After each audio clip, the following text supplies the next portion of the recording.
Tigran Petrosian's fastest win ever was an 8-move victory over Hans Ree in Wijk in 1971. And in this game, we're going to learn about why loose pieces can drop off, and we're going to talk through calculation and see what we can learn from this game. Amazingly, Petrosian had a 100.0 accuracy score on chess.com. So let's dive right into the game. And we start with 1c4, the English opening, e5, knight c3, and this is called a reversed Sicilian. Normally white has a pawn on e4 and black has a pawn on c5 in the Sicilian. So here we see the pawns are flipped, reversed Sicilian. In these lines, a lot of different tricks can occur. So both knights come out. Now we have what's called the 4 knights variation, all standard so far. And historically, this is the most popular move.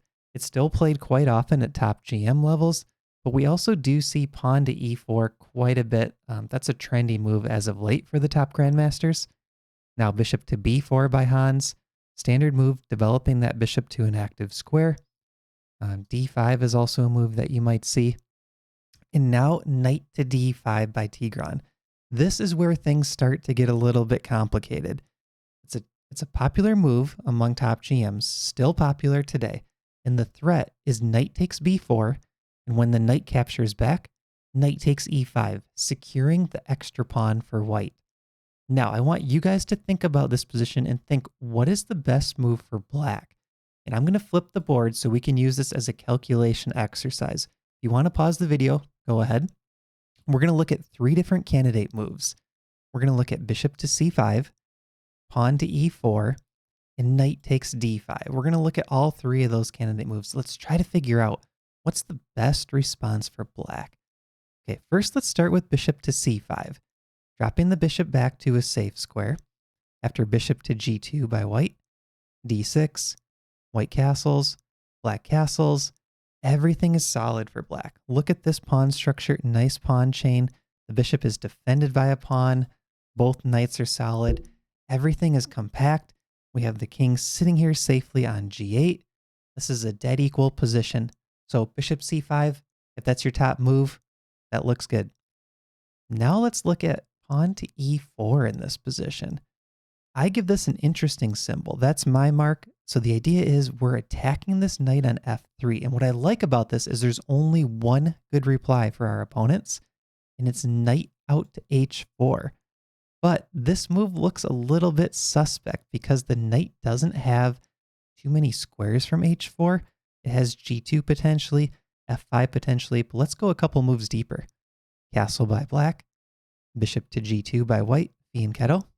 We play pawn to d6, white castles, and now we have this move g5 hitting the knight, which has no squares available. So I think black is actually fighting for a small advantage here. So if you said e4 was the top move, I agree with you. I think if you want to fight for an edge with black and sort of claim an opening win with the black pieces, e4 is the way to go. But let's go a little bit deeper here. There's only one good move for white in this position, and it's pawn to d4. And the idea here is if we grab the knight, there's bishop to g5, pinning this f6 knight to the queen, and this is going to be a losing position for black.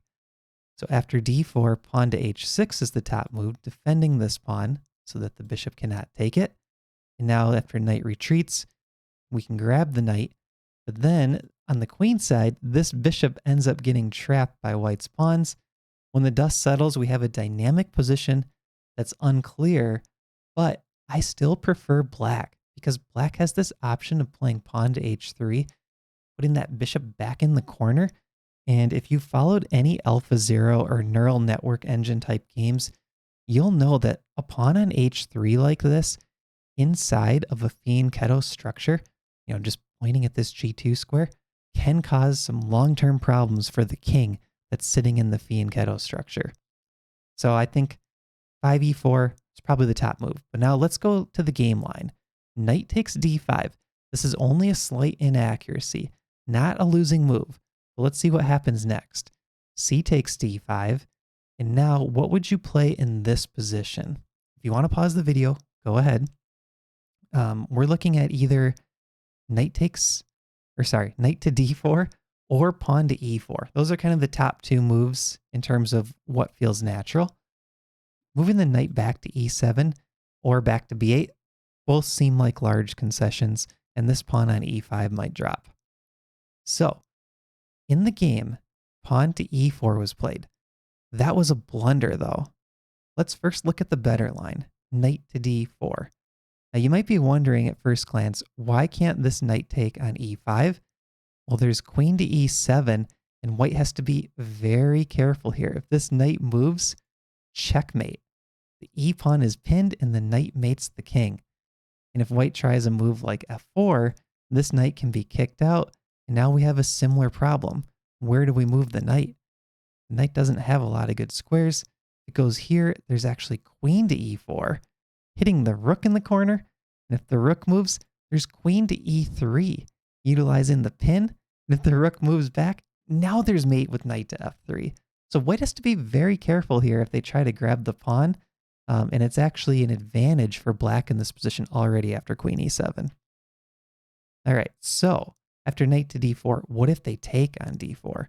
We have e takes d4, bishop g2 with the fianchetto, castle, castle, and here white can claim a slight advantage because there is queenside expansion, a3, b4. Other than that though, the material is equal. So let's see the blunder in the game. Pawn to e4 by black, and now we're going to flip the board back and look at it from Petrosian's point of view. He plays d takes c6, grabbing a knight, e takes f3, and notice how this piece is now loose. And if Hans didn't take this knight on f3, he's simply going to be down a piece. So he had to take it. Like, for example, if he takes here, this knight can retreat. Petrosian's up a piece. He's going to cruise to victory. So e takes f3 played. And now Petrosian plays queen to b3, creating an attack on the bishop and also eyeing this pawn on b7, which the c pawn already attacks. And here, Hans resigns the game. Let's see why. If the bishop retreats, c takes b7, creating a fork.